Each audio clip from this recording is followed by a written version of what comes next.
নমস্কার, আমি ইন্সপেক্টর শুক্লা সেনা রয়, সাইবার পুলিশ স্টেশন কলকাতা। আজ কলকাতা পুলিশের তরফ থেকে এক নতুন ধরনের সাইবার প্রতারণা সম্পর্কে আপনাদেরকে সচেতন করব। বর্তমানে ওয়ার্ক ফ্রম হোম কনসেপ্টের সাথে আমরা খুব পরিচিত, আর এর সুযোগে কিছু প্রতারক বহু মানুষকে কিন্তু প্রতারিত করে চলেছেন। এদের মোডাস অপারেন্ডিটা কি? এরা মূলত হোয়াটসঅ্যাপ এবং টেলিগ্রামের মতো প্ল্যাটফর্মকেই এখন ইউজ করছে। আপনি আপনার হোয়াটসঅ্যাপে একটা আননোন নাম্বার থেকে একটা পার্ট টাইম জবের অফার পেলেন। এই জবটি কীরকম অফার দিচ্ছে আপনাকে? খুব সিম্পল কিছু, যেমন কিছু আপনাকে ইউটিউবের ভিডিও লিঙ্ক পাঠাবে, সেখানে আপনাকে লাইক দিতে হবে, কমেন্ট করতে হবে, অথবা গুগলে কিছু হোটেলের 5 স্টার হোটেল রিভিউতে 5 স্টার রেটিং দিতে হবে। এগুলোকে ওরা টাস্ক বলছে এবং প্রতিটা টাস্কের জন্য ওরা আপনাকে 50 টাকা করে পেমেন্ট করবে। অ্যাট এ টাইম যদি আপনি 3টে টাস্ক করতে পারেন, তাহলে আপনার অ্যাকাউন্টে ওরা 150 টাকা জমা দেবে এবং এই পেমেন্টের জন্য ওরা কী করবে, আপনাকে একটা টেলিগ্রাম গ্রুপে অ্যাড করবে। টেলিগ্রাম গ্রুপে অ্যাড করে একটা নাম্বারকে ওরা রিসেপশনিস্ট বলে আপনার সাথে পরিচয় করাবে।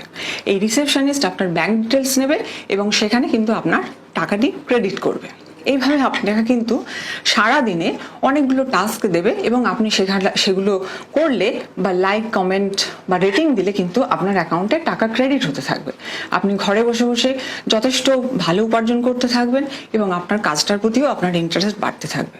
2-1 দিনের মধ্যেই কিন্তু রিসেপশনিস্ট আপনাকে ক্রিপ্টো বা বিটকয়েনে ইনভেস্ট করার জন্য সাজেস্ট করবে এবং আপনাকে ওই টেলিগ্রাম গ্রুপেরই আরেকজন ব্যক্তি, যাকে ও টিউটর বলে আপনার সাথে ইন্ট্রোডাকশন করাবে, যে আপনাকে ইনভেস্ট করার জন্য গাইড করবে এবং আপনার জন্য একটা ট্রেডিং অ্যাকাউন্টও ওপেন করবে।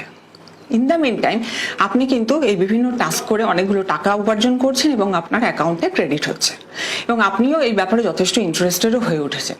এই সময় ওরা বলবে যে ওদের কোম্পানির পলিসি হিসাবে আপনাকে প্রিপেড অপশানে যেতে হবে, না হলে ওরা আপনাকে গ্রুপ থেকে রিমুভ করে দেবে অথবা আপনাকে কিন্তু কোনো টাস্ক দেবে না। তো সেক্ষেত্রে এই প্রিপেড অপশানটি কি?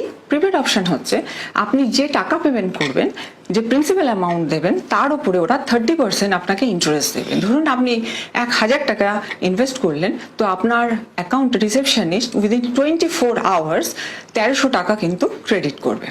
এইভাবে আপনি ক্রমাগত ইনভেস্ট করতে থাকবেন এবং আপনার অ্যামাউন্ট প্রায় যতক্ষণ 50 থেকে 60,000 লিমিট পর্যন্ত যাবে, আপনার অ্যাকাউন্টে কিন্তু টাকা ক্রেডিট হতে থাকবে। এইভাবে ওরা কিন্তু আপনাকে ওদের কনফিডেন্সে নিয়ে নেবে। এরপরে কিন্তু ওরা আপনাকে ফার্দার বলবে যে কোম্পানির নতুন পলিসি এসছে, সেখানে আপনাকে 2 থেকে তার বেশি লাখ টাকা ইনভেস্ট করতে হবে। আপনি যখনই সেটা বেটার বেনিফিটের জন্য ইনভেস্ট করলেন, এই ক্ষেত্রেই কিন্তু আপনি আর কোনো রিটার্ন পাচ্ছেন না। আপনি ওদের সাথে ফার্দার কন্ট্যাক্ট করবেন, ওরা বলবে যে আপনি আরও 3 থেকে 4 লাখ টাকা পেমেন্ট করুন, তাহলে দুটো প্রিন্সিপালের উপরে 60% ইন্টারেস্ট আপনি পাবেন। এবং যদি আপনি না করেন, তাহলে আপনার টোটাল ইনভেস্ট যে অ্যাকাউন্ট রয়েছে, ইনভেস্টেড যে অ্যামাউন্ট রয়েছে, সেটা কিন্তু আপনি লুজ করবেন।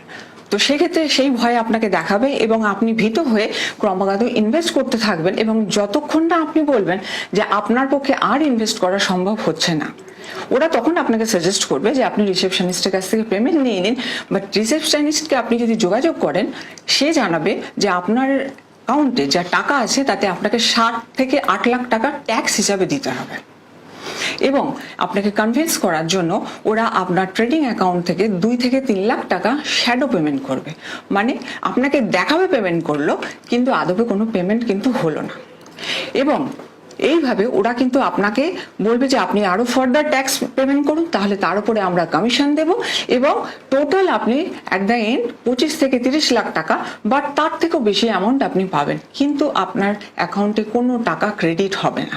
আপনি যতদিনে রিয়েলাইজ করবেন যে আপনি টাকা ফেরত পাবেন না, ততদিনে কিন্তু আপনার সঞ্চিত টাকার সমস্তটাই আপনি হারিয়ে ফেলবেন। সুতরাং আপনি যতদিনে বুঝতে পারবেন যে আপনি প্রতারণার ফাঁদে পড়েছেন, ততদিনে আপনার অ্যাকাউন্ট পুরো ফাঁকা হয়ে যাবে। সুতরাং এই ব্যাপারে আপনারা সচেতন থাকুন, সবাইকে সচেতন করুন এবং সাইবার প্রতারকদের হাত থেকে নিজেদেরকে রক্ষা করুন। ধন্যবাদ।